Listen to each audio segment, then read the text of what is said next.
भागवत भगवान की जय हो। श्री सुखदेव जी महाराज की जय हो। जगत गुरु श्री महाप्रभु जी वल्लभाचार्य जी की जय हो।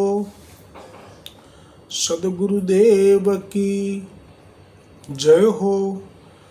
શ્રીમદ ભાગવત મહાપુરાણ વેદવ્યાસજીએ જે સુખદેવજી અને પરીક્ષિતનો સંવાદ પ્રગટ કર્યો તે જ ગીતા પ્રેસ ગોરખપુરના પુસ્તકમાંથી સંસ્કૃતનો શ્લોક અને ગુજરાતીમાં અનુવાદ જે હોય છે તે આ લીધો છે.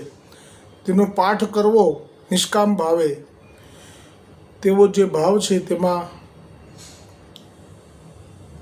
સર્વપ્રથમ મહાત્મ્ય એ ભાગવતજીનું શ્રવણ કરવાનું એક નિયમ જેવું કર્યું છે. તેથી થોડુંક જ મહાત્મ્ય લઈ 2 મિનિટ જેટલું, પછી તરત જ ભાગવતજીના મૂળ પ્રસંગમાં ઋષભદેવજીના પ્રસંગમાં પ્રવેશ કરીશું.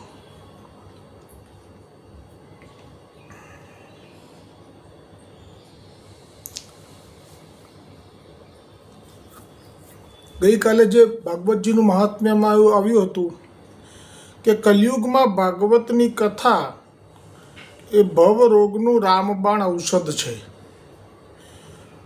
પોતાના દૂતને હાથમાં પાશ લઈને ઊભેલો જોઈને યમરાજ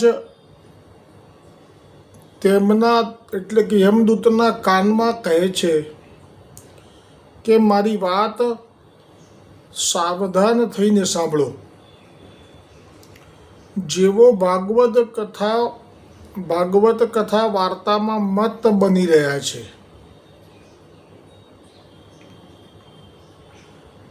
તેમનાથી દૂર રહેવું. હું બીજાઓને દંડ આપવાની શક્તિ ધરાવું છું, પણ વૈષ્ણવોને દંડ આપવાની શક્તિ મારામાં પણ નથી. આ અસાર સંસારમાં વૈષ્ણવ શબ્દ અહીંયા જે પ્રયોગ કર્યો છે એમાં વિશાળ અર્થ લીધો છે કે જે ભગવાન વિષ્ણુને ભજે. એ વિષ્ણુ શબ્દથી જ વૈષ્ણવ શબ્દનું પ્રાગટ્ય છે. પણ પુષ્ટિ માર્ગમાં વૈષ્ણવ શબ્દ એ ગોવર્ધનનાથજીના જીવો માટે વપરાય છે. જ્યારે મર્યાદા માર્ગીય જે 4 સંપ્રદાય છે, હંસ સંપ્રદાય, શ્રી સંપ્રદાય, બ્રહ્મ સંપ્રદાય, રુદ્ર સંપ્રદાય, એમાં પણ મર્યાદા માર્ગીય વૈષ્ણવ શબ્દ જ વપરાય છે. અને જે કોઈ પણ આ શ્રવણ કરી રહ્યા છે એને પણ વૈષ્ણવ જાણવા યમદૂતને જે કહી રહ્યા છે તેનો ભાવ તો એવો જ થયો કે જે ભાગવતમાં મત બની રહ્યા છે તેમને દંડ આપવાની શક્તિ તો મારામાં પણ નથી. આ અસાર સંસારમાં વિષયરૂપી વિષની આસક્તિને કારણે વ્યાકુળ બુદ્ધિના લોકો પોતાના કલ્યાણના ઉદ્દેશ્યથી અડધી ક્ષણ માટે પણ આ શુક કથારૂપી અનુપમ અમૃતનું પાન કરો. આ કથાનો કાનમાં પ્રવેશ થતાં જ મુક્તિ થઈ જાય છે. એ વાતના સાક્ષી રાજા પરીક્ષિત છે. તેથી હે શૌનકજી, સંસારમાં આ ભાગવતજી કરતાં પવિત્ર અન્ય કોઈ વસ્તુ નથી. તેથી તમે બધા પરમાનંદની પ્રાપ્તિ માટે આ 12 સ્કંદ રૂપી રસનું પાન કરો. આ રીતે ભાગવતજીનું મહાત્મ્ય રોજ આપણે રંચક જરૂરથી લઈશું, જે આગળ આવી ગયું છે મહાત્મ્ય ભાગવતજીનું. હવે જે ઋષભદેવજીએ ઉપદેશ આપી રહ્યા છે તે પ્રસંગ ગઈકાલે સમય થઈ ગયો હતો એટલે અધૂરો છૂટી ગયો હતો. તેથી તે ઉપદેશને જ એક વખત ફરીવાર લઈ લઈએ. કેમ કે ભગવાન જ્યારે વિષ્ણુનો અંશ કલા અવતાર એ ઉપદેશ આપે તો એ ભગવાને આપેલો જ ઉપદેશ કહેવાય. જેથી કરીને તે સત્સંગનું પણ પુનરાવર્તન થાય તો પણ એમાં કંઈ નુકસાન નથી. એક વખત ઋષભદેવજીએ પોતાના પુત્રોને ઉપદેશ આપતા કહ્યું કે હે પુત્રો, આ મૃત્યુલોક એટલે કે પૃથ્વી લોકમાં આ દુર્લભ મનુષ્ય શરીર તે કંઈ દુઃખમય વિષય ભોગ ભોગવવા માટે જ નથી. કોઈ એમ વિચારે કે વિષય ભોગ જે પ્રભુએ બનાવ્યા જ છે તો પછી એ ભોગવવા માટે જ છે ને, એવો કોઈ દલીલ કરે જે વિષય જીવ હોય તે. તો ગીતામાં પણ કહ્યું છે કે ધર્મપૂર્વકનો જે કામ છે પુત્ર પ્રાપ્તિ માટેનો એનો સ્વીકાર છે, પણ જે લોકો ફક્ત વિષય એટલે કે વિષય સુખને જ પરમ સુખ માને છે અને પર સ્ત્રી ગમન કરનારા છે, તેથી તેમના માટે હવે જે ઋષભદેવ ભગવાન કહે છે કે આ વિષયના ભોગો તો વિષ્ઠા ખાનારા ભૂંડ કૂતરા પણ ભોગવે જ છે.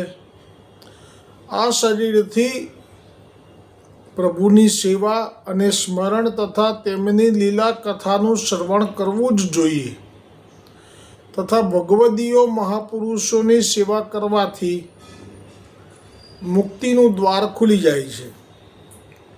અને પર સ્ત્રીનો સંગ કરનારા કામીજનોના સંગ કરનારને તો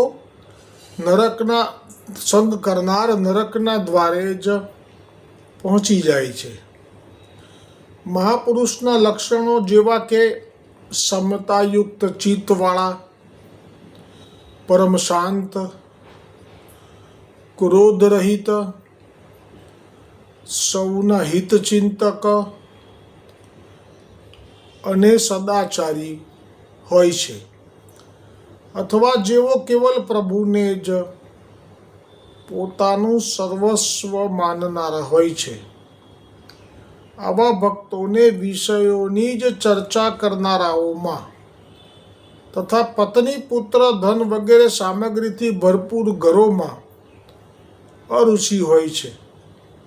તેવા ભક્તો ફક્ત શરીરનો નિર્વાહ કરવા પૂરતું જ પ્રવૃત્તિમાં રત રહેતા હોય છે. ઋષભદેવજીએ પોતાના પુત્રોને કહ્યું કે જે મનુષ્ય ઇન્દ્રિયોના ભોગ ભોગવવા માટે કુકર્મ કરે છે તેમણે ચેતી જવું જોઈએ, કારણ કે તેમને હવે પછીનું શરીર એટલે શું? તો કે જ્યારે મૃત્યુ થઈ જશે પછી શરીરનો નાશ થશે, પણ જીવ તો અમર છે, આત્મા તો અમર છે. તો હવે એ જીવને મનુષ્યનું શરીર નહીં મળે જો પાપ કર્મ કર્યા હશે વિષય પર સ્ત્રી ગમનથી, તો શું થશે? તો ઋષભ ભગવાન વિષ્ણુના અંશ કલા અવતાર કહી રહ્યા છે કે તો પછી તેમને હવે પછીનું શરીર મનુષ્યનું ન મળતા પશુ પક્ષીના શરીરમાં જવું પડે છે. એટલે આપણા આંગણે કે રસ્તામાં જ્યારે શ્વાન એટલે કૂતરું દેખાય તો તરત જ આપણને આ વચનનું સ્મરણ થવું જોઈએ કે ઋષભ ભગવાન જે કહેતા હતા એ જ પ્રમાણે આ જીવ છે જે એણે પૂર્વે મનુષ્ય તન તો મળ્યું હશે પરંતુ પાપ કુકર્મો કર્યા હશે. એવું બધા પશુ પક્ષી માટે સમજવું. કોઈને પણ પાકું ધાન ક્યાં મળે છે? પક્ષીઓમાં કૂતરાઓને તો ટુકડો નાખે વાસી તો મળે. કોઈને વસ્ત્ર ક્યાં મળે છે? પશુ પક્ષીમાં. કોઈને મકાન ક્યાં મળે છે? એટલે મનુષ્ય શરીરનું દુર્લભપણું પણ ભાગવતજીમાં વારંવાર આવશે, જેથી કોઈ ઉચ્છૃંખલ જીવન જીવી અને મનુષ્ય દેહનો લાભ ન મેળવી અને બરબાદ ન થઈ જાય, ફરી પાછું મનુષ્ય તન મળવું. હવે જો કહે છે ને ઋષભ ભગવાન કે હવે પછીનું શરીર મનુષ્યનું ન મળતા પશુ પક્ષીના શરીરમાં જવું પડે છે. પછી તેવી અધમ યોનિઓમાં અનેક જન્મો વિતાવ્યા પછી, એક બે જન્મ નહીં. આ એટલે જ કહીએ છીએ ને, આ કહેવત મને બહુ પ્રિય છે કે મનુષ્યનું શરીર એ કંઈ બોડી બામણીનું ખેતર નથી કે જે મન યથેચ્છ ચરી ખાય. એટલે કે જેને જેવું જીવન જીવવું હોય પાપ કુકર્મો કર્યા જ કરે એના માટે આ શરીર નથી, એના માટે તો બીજા શરીર કહ્યા ને ઋષભ ભગવાને. છે જ વિષ્ઠા ખાનારું ભૂંડ પણ કેટલું સમાગમનું સુખ લઈ લે છે. તો એ સમાગમનું સુખ જ જો મુખ્ય હોત તો ત્યાં પણ છે. એ મુખ્ય હોત જ તો. અને જે મુખ્ય માને છે એને વળી પાછું ત્યાં જ મોકલે છે કે લો હવે તમારે કપડાંય નહીં પહેરવાના, એટલે ઉતારવાનાય નહીં, પહેરવાનાય નહીં. તમે તમારે એ સુખમાં જ રચ્યા પચ્યા રહો. કૂતરા અને ભૂંડ વિશે જે કહ્યું તે એટલે કહે છે કે અધમ યોનિઓમાં અનેક જન્મો વિતાવ્યા પછી પ્રભુ કૃપા કરીને ફરીથી તે જીવને મનુષ્ય દેહ આપે છે. એટલે મનુષ્ય તન દુર્લભ કહ્યું છે. દુર્લભ એટલે બહુ જ જન્મોનું ભ્રમણ કર્યા પછી આપે છે પ્રભુ. કૃપા કરીને આપે તો છે જ, એવું નથી કે એકવાર ગયો એટલે ગયો, પણ પછી કેટલા જન્મે તો કહ્યું છે અનેક જન્મો વિતાવ્યા પછી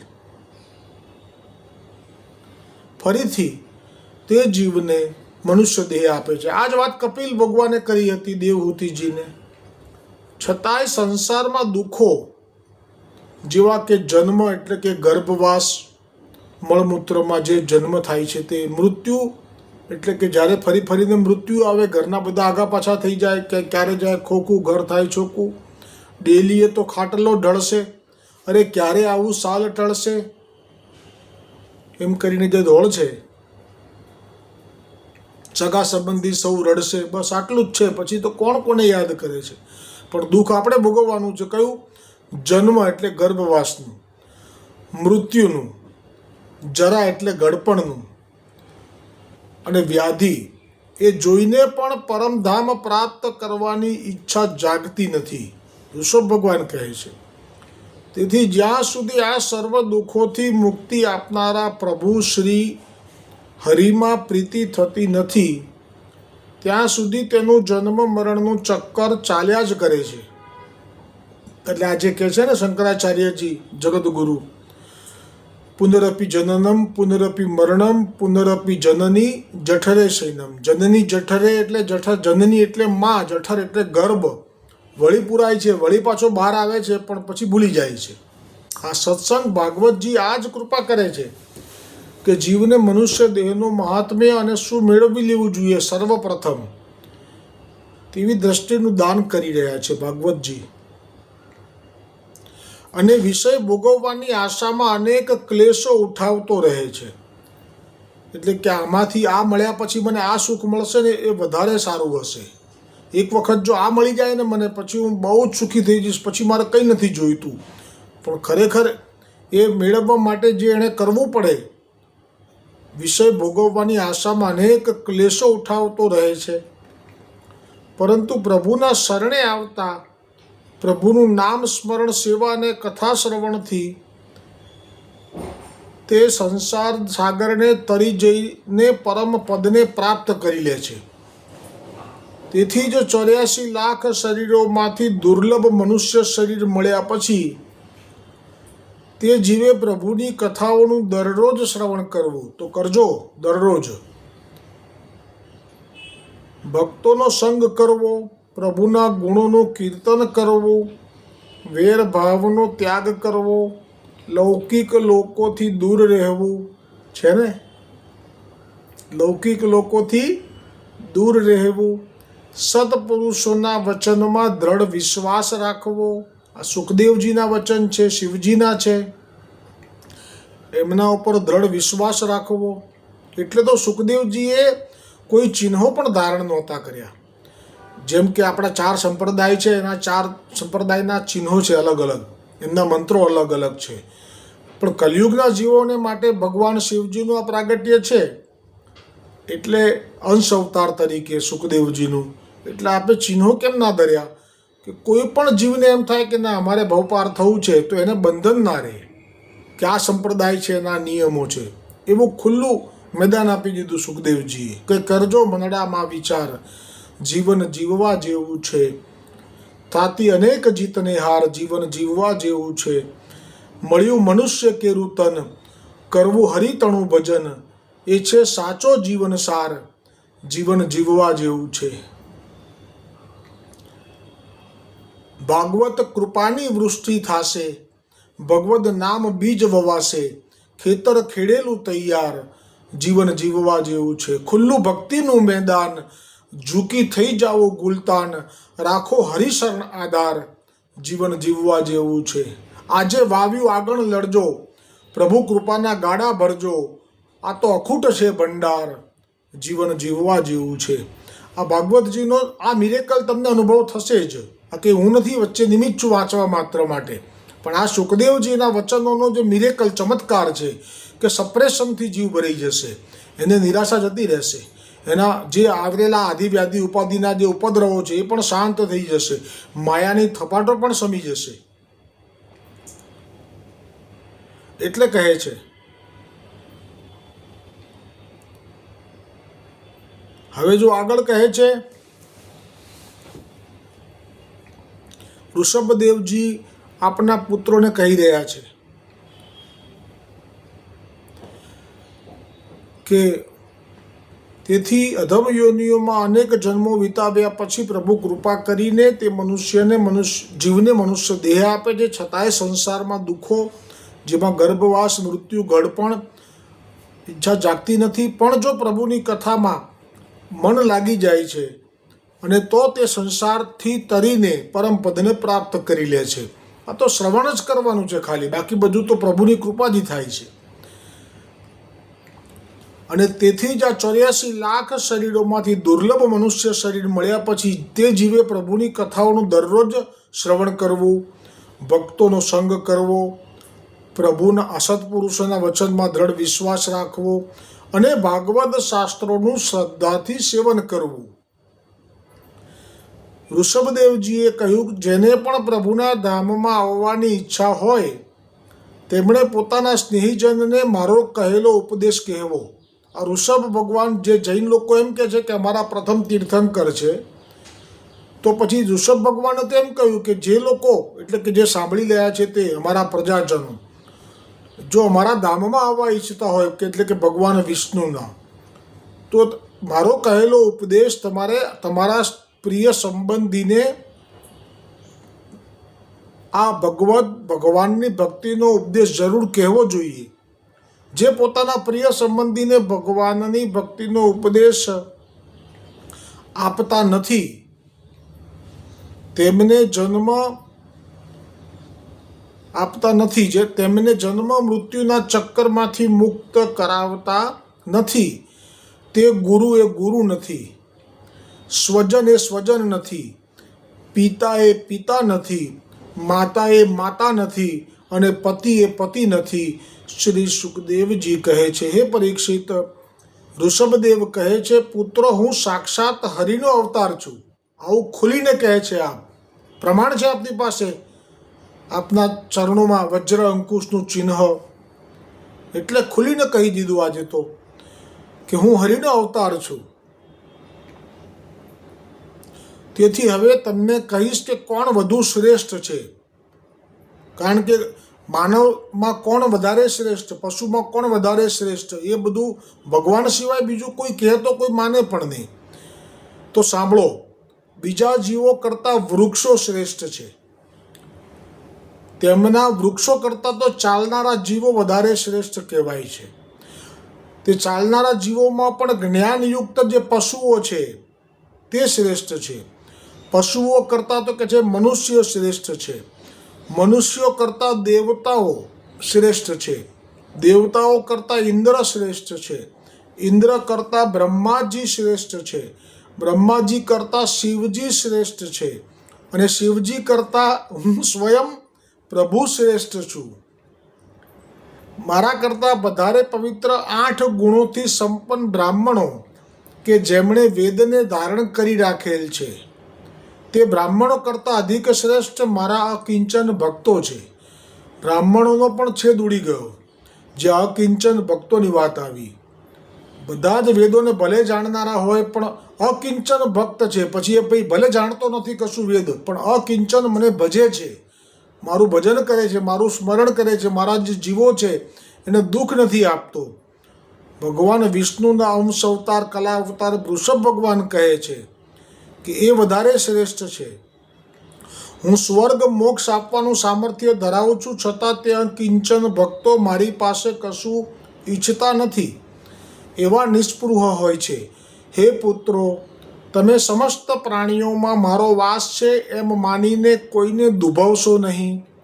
હવે ઋષભદેવજીએ મોટા પુત્ર ભરતજીને ગાદીએ બેસાડ્યા અને પોતે જ નૈષ્ઠિક બ્રહ્મચારી પરમહંસ દિગંબર મુનિઓએ કેવી રીતે જીવન જીવવું તે બતાવવા માટે અવતાર લીધો હતો. આ જે અવતાર છે એનો ઉદ્દેશ જે છે એ આપે સ્પષ્ટ કરી દીધો સુખદેવજીએ કે નૈષ્ઠિક બ્રહ્મચારી, એ તો આપણા ગૃહસ્થમાં કોઈ હોય જ નહીં, એટલે એ લોકોને આમનું અનુકરણ ના કરવું જોઈએ. કોણે કરવું જોઈએ? તો કે જે નૈષ્ઠિક બ્રહ્મચારી કરી શકે. બીજું પરમહંસ, જેને સંસાર સાથે કોઈ સંબંધ જ નથી રહ્યો. ત્રીજું દિગંબર મુનિઓ, જે ભલે વસ્ત્રો નથી ધારણ કરતા અને વનમાં ગયા છે. સંસારમાં રહેલા ગૃહસ્થો મા દીકરીની વચ્ચે રહેલા જે જીવો છે સાધુઓ, એમણે તો મર્યાદા રાખવી પડે, લંગોટ પણ પહેરવી પડે, પણ વનમાં જતા રહ્યા છે. તો દિગંબર મુનિઓ કેવી રીતે જીવન જીવવું તે બતાવવા માટે અવતાર લીધો હતો. તે સમય આવી ગયો ઋષભ ભગવાનનો. તેથી તેમણે સર્વ વસ્તુઓનો ત્યાગ કરીને નિર્વસ્ત્ર એટલે કે દિગંબર થઈ ગયા અને સંન્યાસી થઈ, મૌન થઈ, જળ જેવા થઈ, ગાંડાઓ જેવું વર્તન કરતા રહી વિચરણ કરવા લાગ્યા. ત્યારે સર્વ સિદ્ધિ તેમની સામે મૂર્તિમંત સ્વરૂપે પ્રગટ થઈ, છતાંય તેમનો આદર કે સ્વીકાર કર્યો નહીં અને દૈવવશ કર્ણાટકમાં કુટકાચલના વનમાં ગયા. ત્યાં દાવાગ્નિ પ્રગટ્યો, તેમાં ઋષભદેવજીનું શરીર ભસ્મ થઈ ગયું. હે પરીક્ષિત, આ કુટકનો રાજા, હવે જુઓ, જ્યાંથી આ ભગવાન વિષ્ણુને ભજવા નહીં એવું જૈન ધર્મમાં પ્રવેશી ગયું કે જેથી એ સનાતન ધર્મથી વિખૂટો પડી ગયો. ધર્મ જૈન ધર્મ વેદથી પણ વિખૂટો પડી ગયો, છેટો પડી ગયો, નોખો પડી ગયો. એનું મૂળ કારણ આવ્યું. આ ક્યારે થયું? આ ખરેખર ઋષભ ભગવાન તીર્થંકર પ્રથમ તો છે, પણ પછી ઋષભ ભગવાને જે આજ્ઞા કરી છે એવું અત્યારે જૈન ધર્મમાં ક્યાંય જોવા નથી મળતું. એનું કારણ આવ્યું અત્યારે. સુખદેવજી કહી રહ્યા છે કે આવું ક્યારે થયું? તો કહે છે કે કુટકનો રાજા ઋષભદેવજીના આચરણનું આંધળું અનુકરણ કરશે. એ વખતે તો કરી બી નહોતું. આ જ્યારે કથા અથવા તો કરશે કીધું, હા બરોબર કરશે, એટલે કે એવું થશે એમ કહેવા માગે છે સુખદેવજી કે કુટકનો રાજા ઋષભદેવજીના આચરણનું આંધળું અનુકરણ કરશે. એટલે કે ઋષભદેવજીએ તો પ્રથમ 100 પુત્રો પ્રગટ કર્યા અને બધાને મોટા કર્યા, બધાને લગ્ન કરાવ્યા. આમાં 9 યોગેશ્વર છે બાદ કરતા, 91 લગ્ન કરાવ્યા. બધાને સંસાર હર્યો ભર્યો છે. પણ જ્યારે યોગ્ય સમય આવ્યો પછી આપણે દિગંબર થઈ અને જે વનમાં વિચરણ કર્યું, સમાજની વચ્ચે નથી રહ્યા, દિગંબર થયા પછી વનમાં વિચરણ કર્યું, તો એ અનુકરણ, એનું આંધળું અનુકરણ લખ્યું છે શબ્દ અહીંયા. આંધળું એટલે એવું યોગ્ય સમય નહીં કે બધા મોટા કર્યા છોકરાઓ પછી વનમાં જઈને કર્યું, એવું નહીં. સીધું સિંહાસન ઉપર બેઠેલા જે વિચાર આવ્યો કે મારે પણ દિગંબર થઈ જવું છે, એ જ ક્ષણે એ કુટકના રાજાએ પોતે પણ દિગંબર થઈ પોતાના સનાતન ધર્મનો ત્યાગ કર્યો છે. આ મૂળ છે. જૈન ધર્મમાં સનાતન ધર્મનો સ્વીકાર નથી. એવું ક્યારથી છે? તો ભાગવતજીમાં સુખદેવજી કહે છે કે એ કુટકનો જે રાજા હતો તેણે આવું કર્યું અને એ સનાતન ધર્મનો ત્યાગ કરીને નવા જ કલ્પિત પાખંડી કુમાર્ગનો અનુયાયી બનીને તેનો પ્રચાર કરશે. તેને લીધે એ પ્રજા પણ શાસ્ત્ર વિહિત શૌચ, શુદ્ધિ અને આચરણનો ત્યાગ કરી નાખશે. કેમ કે દિગંબરને આ બધા નિયમો લાગુ ના પડે, એ લોકોને શાસ્ત્રોનો પણ નિયમ લાગુ ના પડે. શૌચ એટલે કે સ્નાન કરવું, શુદ્ધિ રાખવી દેહની, એ બધું એ લોકો ન કરે તો એ લોકોને નિયમ ન લાગે. કેમ કે દિગંબર થઈ ચૂક્યા છે. એ આખી અવસ્થા છે અને એ સહજ અવસ્થા છે. જેમ કે મહાવીર સ્વામીના વસ્ત્રો એમણે કાઢ્યા નથી, કાંટામાં ભરાયા, છૂટી ગયા, પછી પહેર્યા નથી. તો એમની તો અવસ્થા હતી.